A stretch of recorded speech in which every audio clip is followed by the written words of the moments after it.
السلام علیکم ورحمۃ اللہ وبرکاتہ۔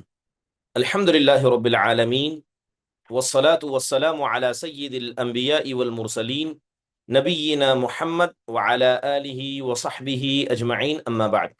يقول الله سبحانه وتعالى: فإذا أفضتم من عرفات فاذكروا الله عند المشعر الحرام واذكروه كما هداكم وإن كنتم من قبله لمن الضالين۔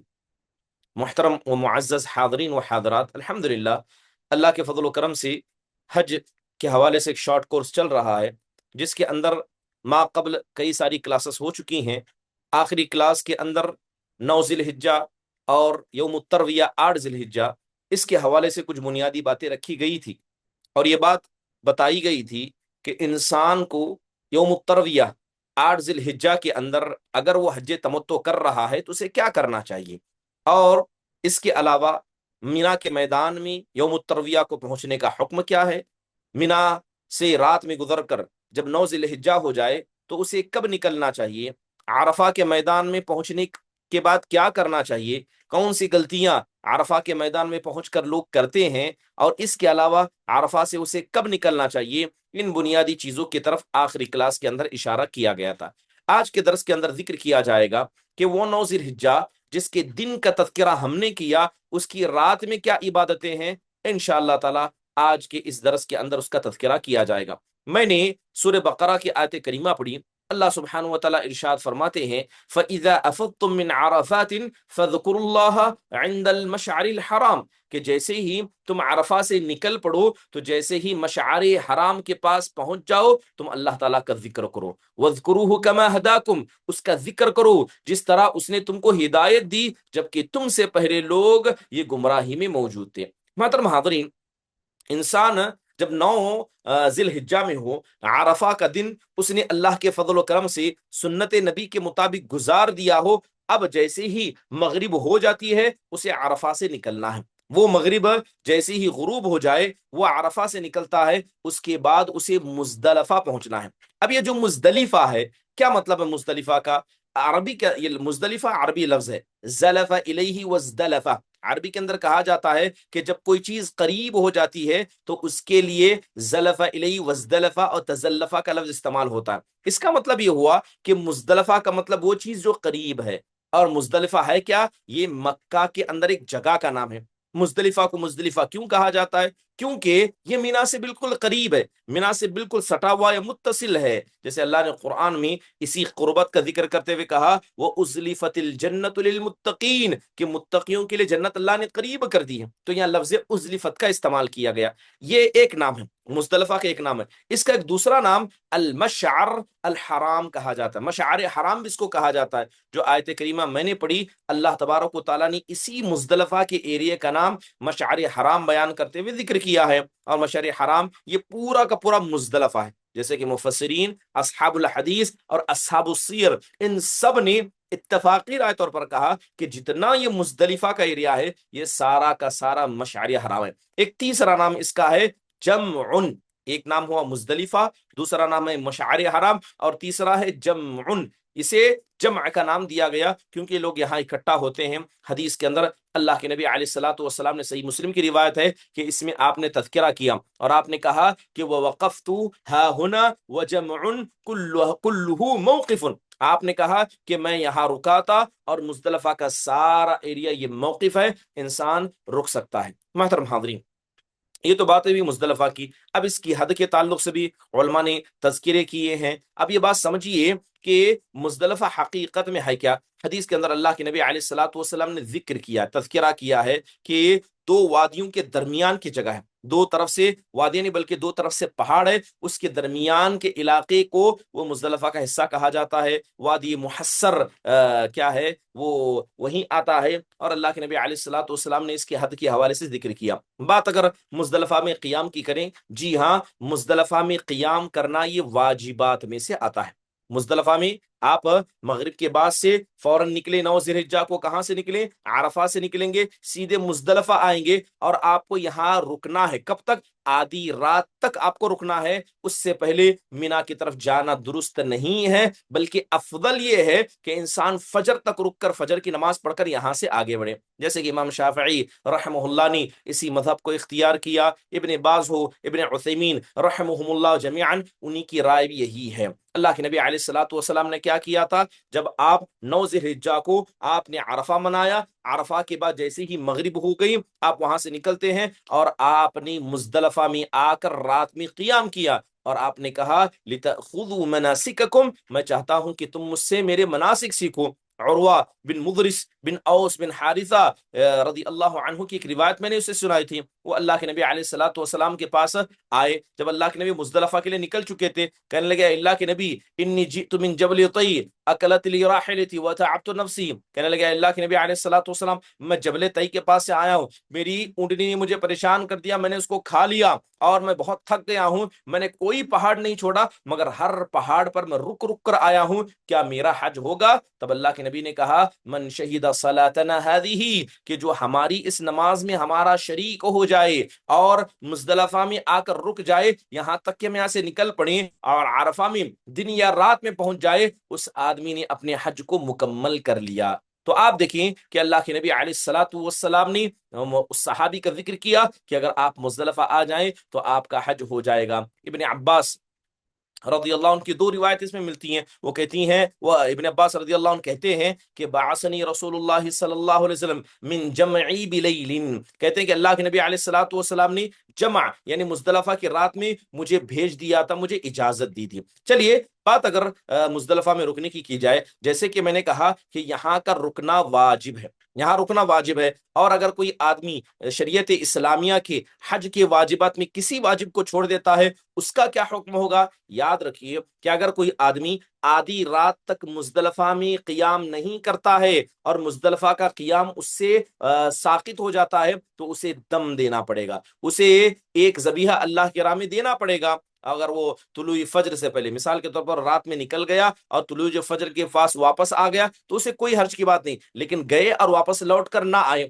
الا یہ کہ کوئی آدمی کسی عذر کی بنیاد پر چلا جائے، اگر کسی عذر کی بنیاد پر چلا جائے تو کوئی حرج کی بات نہیں، اس پر کوئی دم نہیں ہے۔ اب یہاں سوال یہ ہے کہ وہ عذر کیا ہے کہ جس کی بنیاد پر اگر وہ مزدلفہ میں قیام کیے بغیر رات گزارے بغیر سیدھے مینا چلا جائے تو اس پر کوئی حرج نہیں۔ آپ اگر ابن باز ابن عثیمین رحمہم اللہ جمیعا کی رائے دیکھیں، وہ کہتے ہیں کہ آخر ان دنوں میں یعنی چند سالوں میں بھیڑ کی کثرت اتنی زیادہ ہو گئی ہے کہ لوگ عرفہ سے مزدلفہ پہنچ ہی نہیں پاتے ہیں، اور بہت سارے ٹور اور ٹریولز والے انہیں عرفہ سے سیدھا مینا میں لے جا کر چھوڑ دیتے ہیں۔ اب انسان کے پاس اس بھیڑ کی وجہ سے یا کثرت زحام کی وجہ سے انسان کے پاس کوئی عذر باقی نہیں رہا، مطلب یہ ہے کہ اس کے پاس کوئی اختیار نہیں رہا، وہ معذور ہے۔ لہذا اگر کوئی آدمی ایسا کوئی عذر پیش کر لیتا ہے کہ ٹور اور ٹریولز والے اسے مزدلفہ میں لائے بغیر سیدھا مینا میں لے جاتے ہیں، تو ابن عثیمین ابن باز رحم اللہ نے رائے دیتے ہوئے کہا کہ اس پر کوئی دم نہیں ہے، اس پر کوئی دم نہیں، کیونکہ وہ عذر کی بنیاد پر گیا۔ حضرت ابن عباس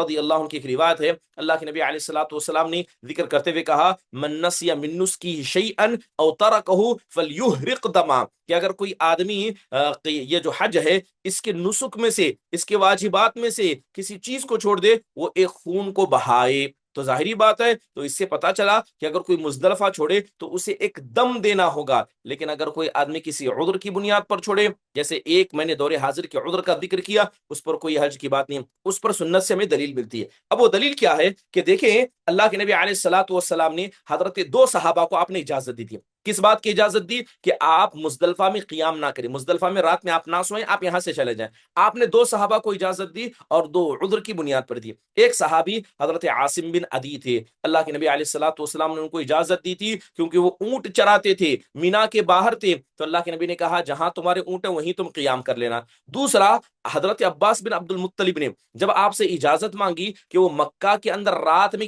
گزرنا چاہتے ہیں، معذرت کے ساتھ کہ وہ مکہ کے اندر یہ مینا کے ایام میں وہاں رکنا چاہتے ہیں تاکہ حاجیوں کو پانی پلا سکیں، تو اللہ کے نبی علیہ الصلوۃ والسلام نے ان کو اجازت دی۔ تو آپ نے حضرت عباس بن عبد المطلب کو اجازت دی، عاصم بن عدی کو اجازت دی، تو یہ دو دلیلیں ہمارے سامنے ثابت ہوتی ہیں کہ اگر کوئی آدمی کسی عذر کی بنیاد پر مزدلفہ کے قیام کو چھوڑ دیتا ہے تو اس پر کوئی دم نہیں ہے۔ اگر کوئی عذر نہیں ہے، ایسے ہی چھوڑ دے گا تو اس نے واجب کو چھوڑا، اس آدمی پر دم دینا ہوگا۔ اب سوال ہے کہ مزدلفہ میں رات میں پہنچ گیا، اب اسے کرنا کیا ہے؟ اللہ کے نبی علیہ الصلوۃ والسلام کی سنت یہ تھی کہ 9 ذی الحجہ کو آپ علیہ الصلوۃ والسلام مغرب کے غروب ہوتے ہی عرفہ سے نکلے ہیں، مزدلفہ آپ پہنچے، آپ نے وہاں آنے کے بعد مغرب اور عشاء کو جمع کیا۔ تو لہذا مغرب اور عشاء کو جمع کر کے پڑھنا، جمع تاخیر جسے کہتے ہیں، یعنی مغرب کی نماز کو چھوڑیں گے اور عشاء کے وقت میں پہلے مغرب کو بعد میں عشاء کو پڑھیں گے، اس کو جمع تاخیر کہا جاتا ہے۔ تو جمع تاخیر مزدلفہ کے اندر کرنا یہ حاجیوں کے لیے سنت ہے، جیسے کہ حضرت عبداللہ بن عمر رضی اللہ عنہ کہتے ہیں کہ جمع النبی بین المغرب والعشاء بجمعہ کل واحدۃ منہما باقامۃ ولم یسبح بینہما ولا علی اثر کل واحد منہما۔ کہتے ہیں کہ اللہ کے نبی نے مغرب اور عشاء کو ایک اذان اور 2 اقامتوں کے ساتھ جمع کیا، آپ نے ایک تسبیح تک نہیں کہی، نہ نماز سے پہلے نماز کے بعد، آپ نے بس نمازوں کو جمع کیا۔ حضرت ابو ایوب الانصاری کی رضی اللہ عنہ کی روایت ہے، وہ کہتے ہیں کہ اللہ کے نبی علیہ الصلوۃ والسلام نے حجۃ الوداع کے موقع پر مغرب اور عشاء کو مزدلفہ میں جمع کیا تھا۔ کئی ایک روایتیں آپ کو اس طرح کے ہمیں ملیں گی۔ اب انسان کیسے جمع کرے گا؟ وہ مغرب و عشاء کو ایک اذان اور 2 اقامتوں کے ساتھ اکٹھا کرے گا، لہذا ایک ہی اذان دی جائے گی اور 2 اقامت الگ الگ نماز کے لیے دی جائے گی۔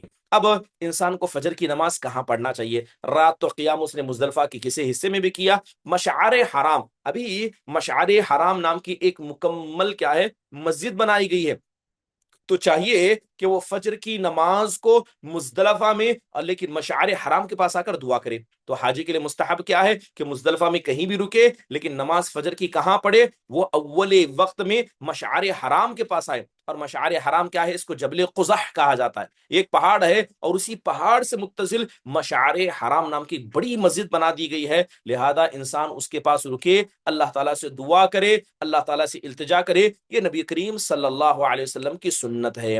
حضرت جابر بن عبداللہ رضی اللہ عنہ کی روایت جو میں بارہا اس کا تذکرہ کرتے آیا ہوں کہ مکمل حج کا تذکرہ اس کے اندر کیا گیا، انہوں نے کہا حتی اتل مزدلفہ، کہ اللہ کے نبی مزدلفہ آئے، آپ نے مغرب و عشاء کو ایک اذان 2 اقامتوں کے ساتھ جمع کر کے پڑھا، آپ نے ایک تسبیح نہیں کہی، آپ لیٹ گئے یہاں تک کہ صبح طلوع ہوئی، اللہ کے نبی علیہ الصلوۃ والسلام نے ایک اذان ایک اقامت کے ساتھ فجر کی نماز کو ادا کیا، آپ قصوہ پر سوار ہوئے، مشعر حرام کے پاس آئے، قبلہ رخ ہوئے اور آپ علیہ الصلوۃ والسلام نے دعا کی، اللہ کی تکبیر بیان کی، تحلیل کی، تسبیح کی، اللہ کی تمجید و توحید کو بیان کیا، آپ برابر وہیں کھڑے رہے یہاں تک کہ سورج طلوع ہوا، یعنی فجر کے بعد آپ اسی جگہ کھڑے ہو کر لگاتار دعا کرتے رہے یہاں تک کہ سورج طلوع ہوا۔ تو پتہ یہ چلا کہ نبی کریم صلی اللہ علیہ وسلم کی سنتوں میں یہ ہے کہ آپ رات میں آئے، مزدلفہ کے میدان میں کہیں بھی آپ قیام کریں، سنت یہ ہے کہ فجر کی نماز آپ مشعر حرام کے پاس پڑھیں اور وہاں دعا کرتے رہیں یہاں تک کہ سورج طلوع ہو جائے،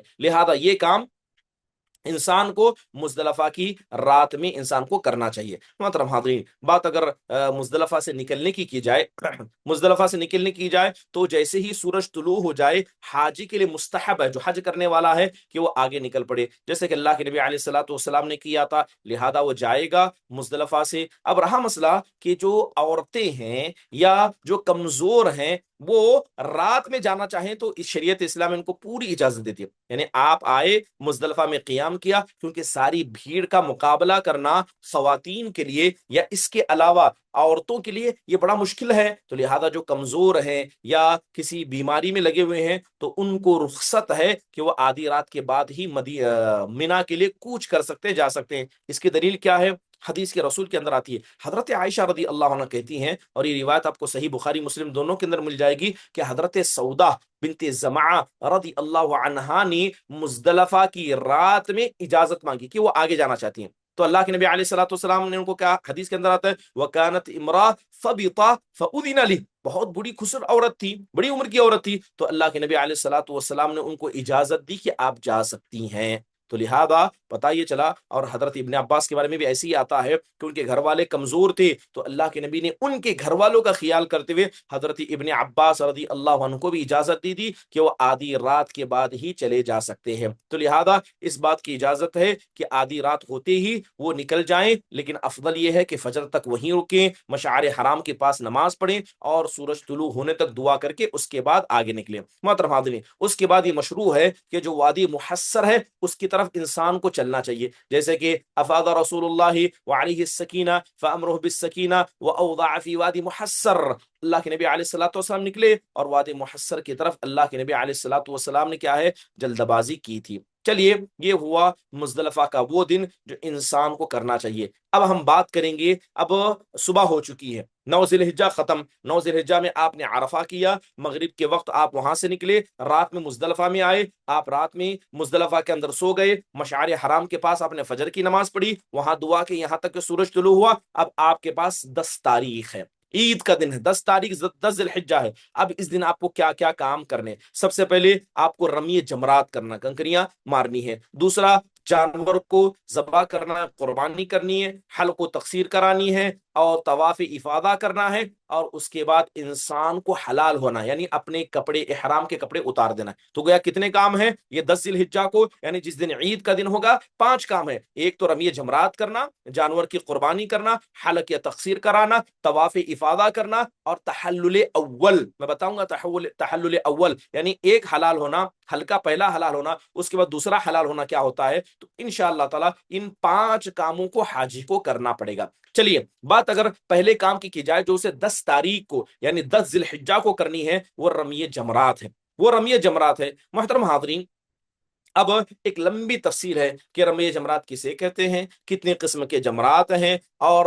رمی جمرات کو کنکر مارنے کی حکمت کیا ہے، کنکر مارنے کا حکم کیا ہے، مارنے کی شرطیں کیا ہیں، مارنے کی سنتیں کیا ہیں، عید کے دن مارنے کا حکم کیا ہے، اور نبی صلی اللہ علیہ وسلم نے جو نحر کے دن مارا تھا، کتنی کنکریاں آپ علیہ الصلوۃ والسلام نے ماری تھی، دن میں مار سکتے ہیں کہ رات میں مار سکتے ہیں، کنکریوں کی تعداد، اس کا سائز کتنا ہونا چاہیے، کیا اس کی طرف سے نیابت کی جا سکتی ہے، ایک لمبی پوری تفصیل ہے، ایک لمبی پوری تفصیل ہے، یعنی اس کے لیے ایک مختصر درس کی ضرورت ہے۔ تو یہ پہلا کام ہے، مختصر انداز سے کچھ باتیں آپ کے سامنے رکھ دیتا ہوں تاکہ بات باقی نہ رہ جائے۔ بات اگر رمی جمرات کی کریں تو الجمار، یہ جمرہ کی کیا ہے، واحد عربی کے اندر یہ چھوٹے چھوٹے کنکروں کو کہا جاتا ہے۔ جمرہ کسے کہا جاتا ہے، چھوٹی چھوٹی کنکریوں کو جس کو انسان پھینکتا ہے، اور شرعی انداز سے کہا جائے تو ایک مخصوص اوقات میں، ایک مخصوص اوقات میں کنکریوں کو مارنا، مخصوص جگہ پر مخصوص عدد کے ساتھ، تو اس کو رمی جمرات کہا گیا۔ اب یہ جمرات کی کتنی قسمیں ہیں،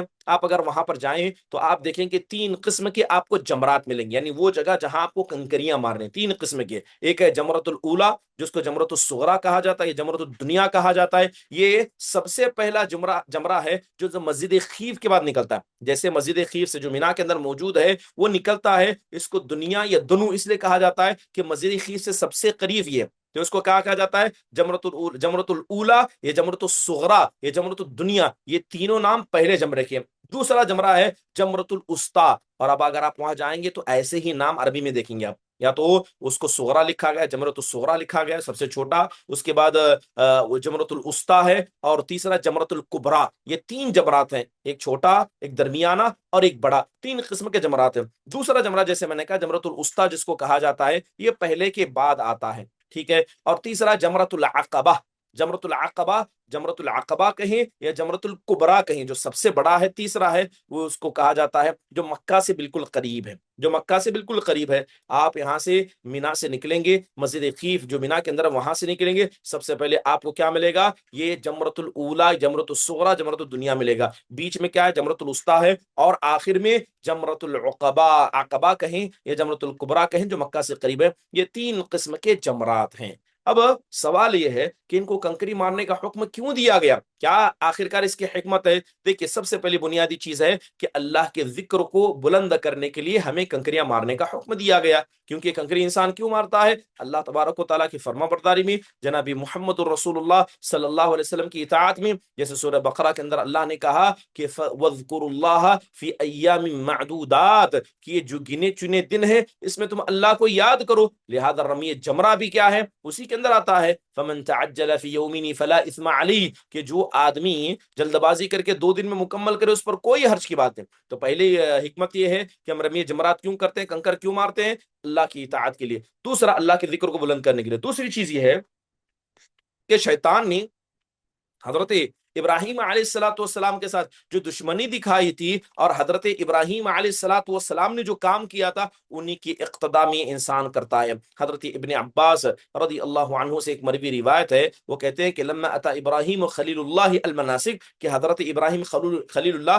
جب ان مناسک کی جگہ پر آئے تو جمرہ عقبہ کے پاس جو سب سے بڑا جمرہ ہے وہاں شیطان ان کو ملتا ہے. تو انہوں نے 7 کنکریاں ماری تھی، یہاں تک کہ وہ زمین میں دھس گیا. پھر جمرہ ثانیہ جو دوسرا جمرہ ہے وہاں نمودار ہوا، پھر اس کو 7 کنکریاں ماری، پھر زمین میں وہ دھس گیا. پھر اس کے بعد تیسری مرتبہ وہ تیسرے جمرے جو سب سے چھوٹا جمرہ ہے وہاں ظاہر ہوا، پھر 7 کنکریاں ماری، وہ زمین میں دھس گیا. حضرت ابن عباس کہتے ہیں کہ الشیطان ترجمون وملت ابیکم تتبعون، کہ شیطان کو رجم کیا جاتا ہے اور بقیہ سب انسان اپنے باپ کی اقتدا میں اس شیطان کو یہ کیا ہے رمی جمرات کرتے ہیں، کنکریاں مارتے ہیں. تو ان 2 حکمتوں کی بنیاد پر ہم رمی جمرات کہتے ہیں. اب سوال ہے کہ رمی جمرات کرنا ضروری ہے؟ دیکھیے رمی جمرات کرنا حج کے واجبات میں سے ایک واجب ہے.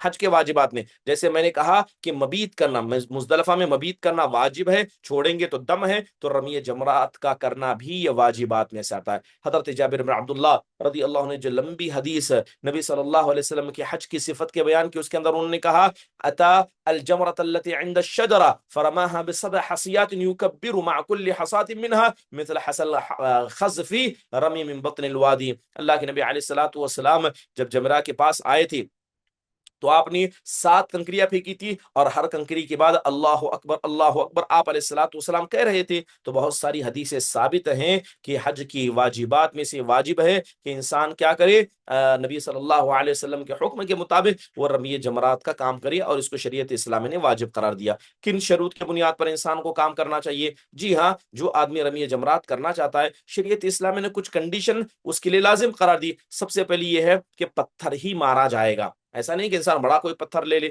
چپل مارے، جوتا مارے، کپڑا ملے، ہاتھ میں پین لے لے، گھڑی پھینک کے مارے، جوتا پھینک کے مارے. نہیں، مارنے کی شرط یہ کہ وہ کنکر ہی ہونا چاہیے.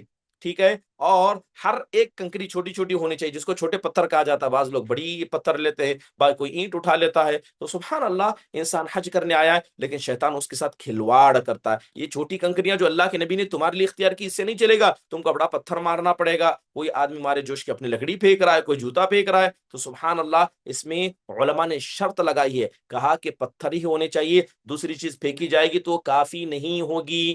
ٹھیک ہے، کافی نہیں ہوگی. اگر مٹی کے بھی پتھر ہو جائیں جسے ہم ڈھیلا وغیرہ کہتے ہیں وہ بھی کافی ہے، یا بسا اوقات چونے کے ٹکڑے مل جائیں وہ بھی کافی ہے. محترم حاضرین، اللہ کے نبی علیہ الصلوۃ والسلام نے 7 کنکریاں ماری تھی. ہر کنکری کے وقت آپ نے تکبیر کہا تھا، اتنا ہونا چاہیے. دوسری بات، عدد مخصوص ہو. پہلی شرط کنکری ہونی چاہیے، دوسری عدد مخصوص ہے. عدد کیا ہے؟ وہ 7 ہیں. نہ آپ 7 سے زیادہ ماریں گے، نہ 7 سے آپ کم ماریں گے. تیسری بات یہ ہے کہ ہر جمرے کو ساتھ ساتھ مارنا ہے.